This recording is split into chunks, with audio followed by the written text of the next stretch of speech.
Democracies require particular kinds of dispositions to work admirably, but something has distorted and disfigured our national and individual character. We talk about the achievement gap, we talk about the wealth gap, we talk about the empathy gap, but underneath it all is the value gap. And the value gap is the fundamental belief that white people matter more than others. And that belief, and the notion of belief here comes out of my reading of Charles Sanders Peirce. Belief is thought as rest. Belief is thought at rest.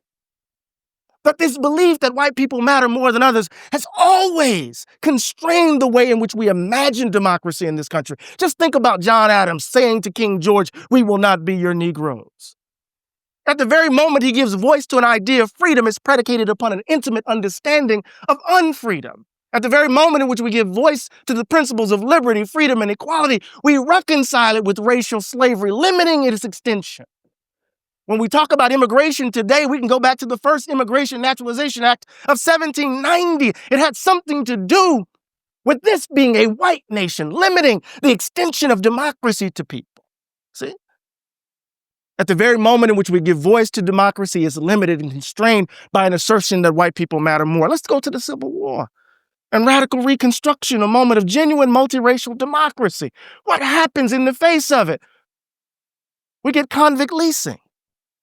Another form of slavery. Birmingham would not be Birmingham if it wasn't for the labor of conscripted black folk, for vagrancy laws and the like. And what else do we get? We get Jim and Jane Crow. Racial apartheid in the South. The value gap. A moment of advance. And then let's think about the mid-20th century. Everyday ordinary people standing up, demanding that they be treated as first-class citizens. And what do we get in response? We get the tax revolt of Northern California. Attack on wholesale, the notion of government, right, is by definition bad because the face of welfare becomes black. Not those New Deal Dixiecrats who were fighting for poor white folks in Mississippi and Alabama, but once government took itself to be trying to uplift everyday ordinary black folk, suddenly this became a problem, right? A reassertion of the value gap. And in 2008, we elect our first black president. And what happens? The vitriol of the Tea Party immediately. A spate of attempts to pass voter ID laws and voter suppression all around the country immediately. And then, of course, it all culminates with the election of Donald Trump. The value gap. In each instance, in each one of these moments, there's genuine progress. In each moment, there's genuine progress. So when you hear black folks say, right, nothing has changed, we know something has changed. My daddy couldn't go or attend Princeton University. Now his baby has an endowed chair at Princeton. Something has changed. But what hasn't changed, right, is the way in which the value gap is articulated under different material conditions. The value gap isn't the possession of loud racists. In the context of the book, What I Do, the first half of the book is really kind of to describe the Great Black Depression, all the hell that black folk have been catching or continuing to catch while we had a black man in the White House. While people were kind of celebrating this achievement, all hell was breaking loose in our communities in terms of jobs, in terms of housing, in terms of criminal justice. We were burying our babies while this black man was in the White House. Babies killed at the hands of police. I don't need to bring this up in Cleveland. And then I was trying to figure out, well, how is the case? And well, then the value gap came to mind that in this country, certain lives are valued more than others. And what does that mean? It has an impact on our character formation, right? And so the next chapter is that it's racial habits, right? That the value gap isn't the possession of loud races. We're looking for the alt-right. That's just a nice way of talking about white supremacists and white nationalists. We're looking at these bad people as if we're watching All My Children.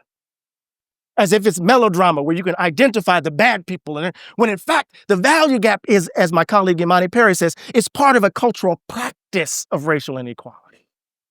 We all participate in it. Black, white, green, purple, yellow. It's all part. We've all been habituated in this idea that some people are valued more than others. That's all you got to do is drive around the built environment of Cleveland.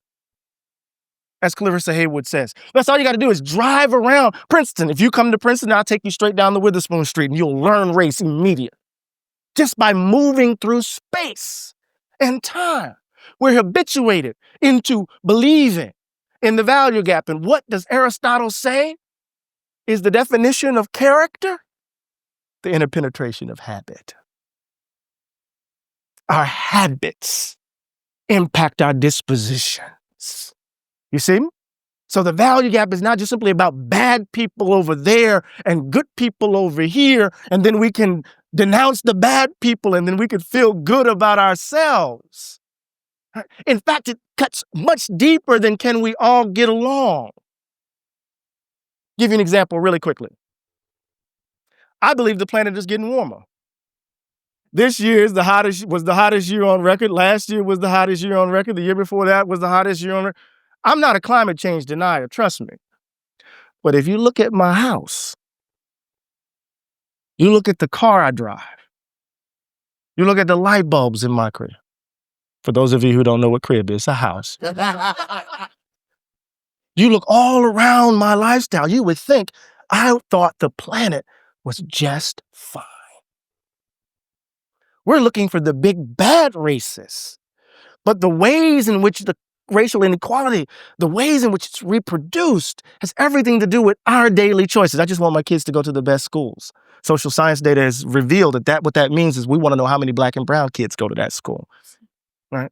I just want my house to be worth something. I want to live in a safe environment. We have all of these proxies for talking about race without talking about race because we're afraid. But I'm with Malcolm on this. Bridget, stop sweet talking them. Tell them what kind of hell you've been catching.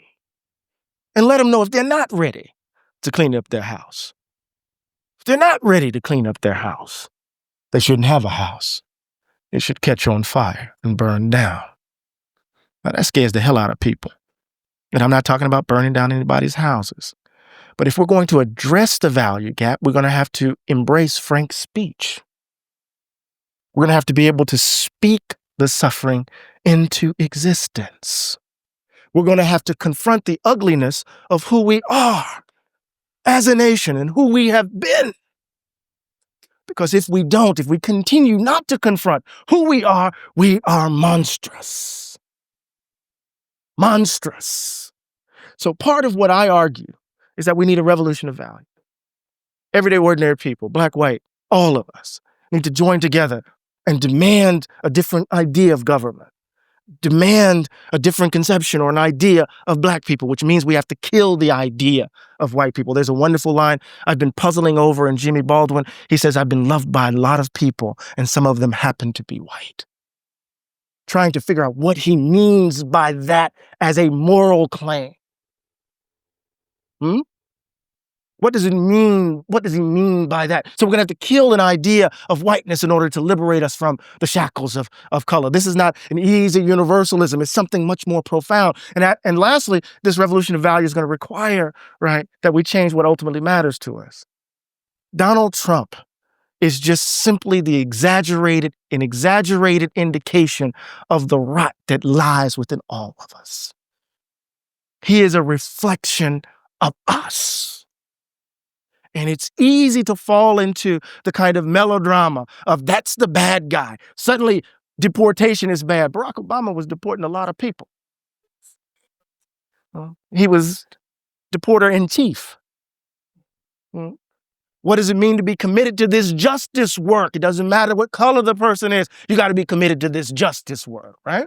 And so part of what it involves is, to me, uprooting the value gap, closing the value gap, uprooting those racial habits that give the value gap life, addressing the fear that is its motor, requires of us a kind of democratic politics where we have to tend to each other. We have to tell the truth to each other. We have to accept the humanity of each other. And we're going to do that in struggle over democratic principles, over democratic life, in the midst of struggle. That's how it's done. Only way we can become the kinds of people that Lincoln's version of democracy requires, a government of the people, for the people, and by the people, is that we have to embrace with love all the people.